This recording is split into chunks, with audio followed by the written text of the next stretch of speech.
IPL का पहला match KKR और आरसीबी के बीच ईडन गार्डन में खेला गया। टॉस आरसीबी ने जीता और पहले बॉलिंग करने का निर्णय लिया। केकेआर की तरफ से सुनील नारायण और क्विंटन डिकॉक बैटिंग करने उतरे और पहले ही ओवर में हेजलवुड की बॉल पे क्विंटन डिकॉक आउट होते होते बचे और सुयश ने उनका कैच बहुत ही आसानी से छोड़ दिया। इस तरह का आसान कैच छूटने पे रजत और विराट कोहली दोनों ही बहुत नाराज दिखाई दिए, लेकिन अगली ही बॉल पे हेजलवुड ने आउट स्विंगर डालते हुए क्विंटन डिकॉक को कॉट बिहाइंड करवा के मात्र 4 रन पे ही पवेलियन वापस लौटा दिया और केकेआर का स्कोर हो चुका था 4 रन पे 1 विकेट पहले ही ओवर में। फिर वन डाउन आए अजिंक्य रहाणे केकेआर के कप्तान और शुरुआत के 3 ओवर तक सिर्फ 9 ही रन सुनील नारायण और अजिंक्य रहाणे मिलकर के बना पाए थे। चौथे ओवर से अब इन दोनों का बल्ला खुलने लग गया और रहाणे ने बहुत ही धुआंधार बैटिंग शुरू कर दी और 16 रन चौथे ही ओवर में लगा डाले और 4 ओवर की समाप्ति पे स्कोर 25 रन पहुंच चुका था। 5वें ओवर की पहली बॉल पे ही सुनील नारायण ने बहुत ही शानदार छक्का जड़ा, जिसे देख कृणाल पांड्या बॉलिंग कराते हुए बहुत हैरान रह गए और फिर रहाणे ने भी उनकी 5वीं और 6ठी बॉल पे लगातार 2 चौके जड़े और 5 ओवर की समाप्ति पे स्कोर पहुंच गया 40 रन। फिर 6ठे ओवर में यश दयाल की पहली ही बॉल पे सुनील नारायण ने बहुत ही शानदार चौका जड़ दिया और सिंगल लेकर के स्ट्राइक दे दी रहाणे को, जो कि रुकने का नाम ही नहीं ले रहे थे और एक के बाद एक यश दयाल को पीटते चले गए और रहाणे ने 2 चौवे और 1 छक्का लगा करके इस ओवर में ही अकेले 15 रन बटोर लिए थे और यहाँ से लग रहा था कि केकेआर जो है वो बहुत ही बढ़िया टारगेट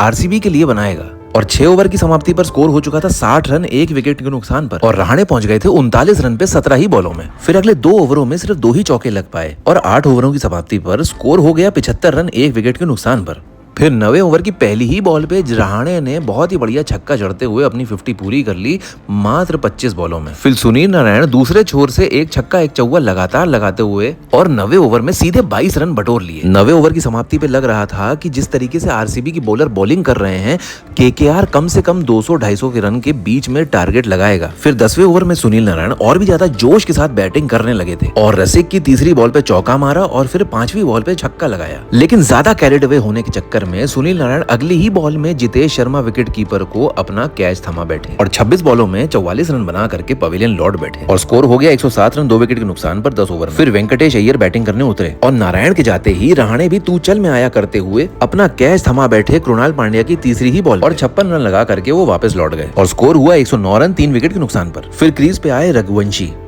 और ये बहुत ही बढ़िया लय में दिखे और लगातार इन्होंने 2 चौके जड़े और 12 ओवरों की समाप्ति पर स्कोर हो गया 125 रन 3 विकेट के नुकसान पर। लेकिन पांड्या की अगली बॉल पर वेंकटेश अय्यर बहुत ही लापरवाही से क्लीन बोल्ड हो गए और सिर्फ 6 रन बनाकर वापस पवेलियन लौट गए। अब धीरे धीरे आरसीबी के बॉलर भी अपनी कमान संभाल रहे। फिर रिंकू सिंह आए क्रीज और चौथी ही बॉल पे बहुत ही शानदार चौका जड़ा, लेकिन वो भी कैरिड अवे हो गए और अगले ही ओवर में कृणाल पांड्या की बॉल पे क्लीन बोल्ड हो गए और सिर्फ 12 रन बना करके पवेलियन वापस लौट गए और स्कोर हो गया 145 रन 5 विकेट के नुकसान में 15 ओवर की समाप्ति पर। फिर आंद्रे रसल आते ही साथ सुयश की बॉल पे चौका मारे, लेकिन अगली ही बॉल पे वो सुयश की गुगली पे क्लीन बोल्ड हो गए और सिर्फ 4 रन बना करके वापस पवेलियन लौट गए और 150 रन पे केकेआर के 6 विकेट गिर चुके थे। अब लग रहा था कि स्कोर ज्यादा बन नहीं पाएगा, लेकिन दूसरी छोर से रघुवंशी ने पूरी कमान संभाल रखी थी। 18वें ओवर में उन्होंने हेजलवुड की बॉल पे बहुत ही शानदार छक्का जड़ा, लेकिन वो भी अपना मोमेंटम खो दिए और यश दयाल की बॉल पर जितेश शर्मा को अपना विकेट थमा दिया। अब सिर्फ 8 बॉलें बची थी, 7 विकेट गिर चुके थे और 168 ही रन बन पाए थे। फिर आए हर्षित राणा, जिन्होंने मारने की बहुत प्रयास किया, परंतु वो भी अपना कैच थमा बैठे और 8 बॉलों में मात्र 7 रन बन पाए और केकेआर ने सिर्फ 175 रन का ही टारगेट आरसीबी के लिए दिया। केकेआर की तरफ से सिर्फ रहाणे और सुनील नारायण की पार्टनरशिप और बैटिंग अच्छी थी, जिस वजह से स्कोर 175 रन तक पहुंच पाया। अब आरसीबी की तरफ से विराट कोहली और फिल सॉल्ट बैटिंग करने उतरे और ओवर की पहली ही बॉल पे फिल सॉल्ट ने बहुत ही शानदार चौका जड़ा और फिर चौथी बॉल पे विराट कोहली ने भी बहुत शानदार चौका मारा और पहले ओवर में 12 रन बना, लेकिन दूसरे ओवर में जॉनसन ने बहुत ही शानदार बॉलिंग करी और सिर्फ 5 ही रन दिए और 2 ओवर की समाप्ति पे सिर्फ 17 ही रन बन पाए। लेकिन अगले ओवर में फिल सॉल्ट ने बहुत धुआंधार बैटिंग करी। पहली 2 बॉल पे 1 चौका 1 छक्का जड़ा, फिर स्ट्राइक रोटेट करते हुए चौथी बॉल पे विराट कोहली ने भी और ओवर की आखिरी बॉल पे फिल सॉल्ट ने दोबारा से एक बहुत ही शानदार छक्का मारा और इस ओवर में कुल 22 रन बटोर लिए और स्कोर हो गया 39 रन 3 ओवर की समाप्ति पर।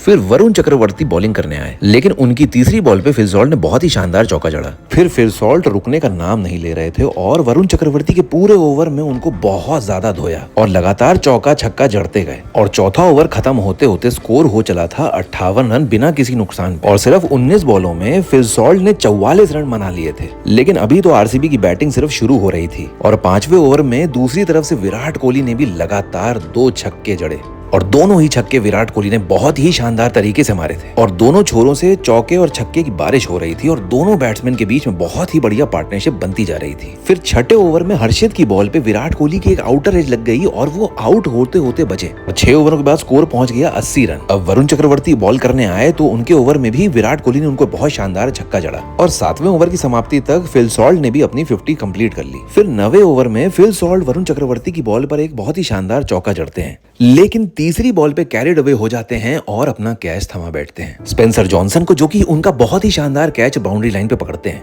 और 56 रन बना करके पवेलियन लौट जाते हैं। इसके बाद देवदत्त पडिक्कल क्रीज पे आते हैं और विराट कोहली के साथ एक पार्टनरशिप बनाने का प्रयास करते हैं और 10 ओवर की समाप्ति पे स्कोर होता है 104 रन 1 विकेट के नुकसान पर। लेकिन दूसरी तरफ से विराट कोहली बहुत ही अग्रेसिव बैटिंग कर रहे होते हैं और 11वें ओवर की तीसरी बॉल पे वरुण चक्रवर्ती को बहुत ही शानदार छक्का जड़ते हैं, लेकिन 12वें ओवर में सुनील नारायण की बॉल पे देवदत्त अपना विकेट खो बैठते हैं और डीप मिड विकेट पे रमनदीप को अपना कैच थमा बैठते हैं और स्कोर हो रहा होता है 118 रन 2 विकेट के नुकसान पर। और क्रीज पे अब रजत पाटीदार और विराट कोहली होते हैं। विराट कोहली चौवे के साथ एक बहुत ही शानदार तरीके से अपनी 50 पूरी करते हैं और फिर रजत पाटीदार पूरी तरीके से खुल जाते हैं और एक के बाद एक मारना शुरू कर देते हैं। जीतने के लिए सिर्फ 36 रन चाहिए होते हैं और 35 बॉलें बची रहती हैं, लेकिन रजत पाटीदार को पता है कि रन रेट भी बहुत जरूरी है, इसलिए वो हर बॉल पे प्रयास करते हैं मारने का। 200 से अधिक स्ट्राइक रेट पर खेलते हुए 15 बॉलों में 34 रन बना लेते हैं और जब जीतने के लिए 13 रन चाहिए थे 28 बॉलों में, तो भी वो अपनी टीम का रन रेट अच्छा रखने के लिए मारते मारते अपना कैच थमा बैठते हैं और बहुत ही शानदार पारी खेल के जाते हैं। और मात्र 27 बॉलों में 13 रन चाहिए होते हैं जीतने के लिए, जब लिविंगस्टन आते हैं और वो भी आते ही साथ मारना शुरू कर देते हैं और 5 बॉलों में 15 रन बना करके आरसीबी को जिताते हैं।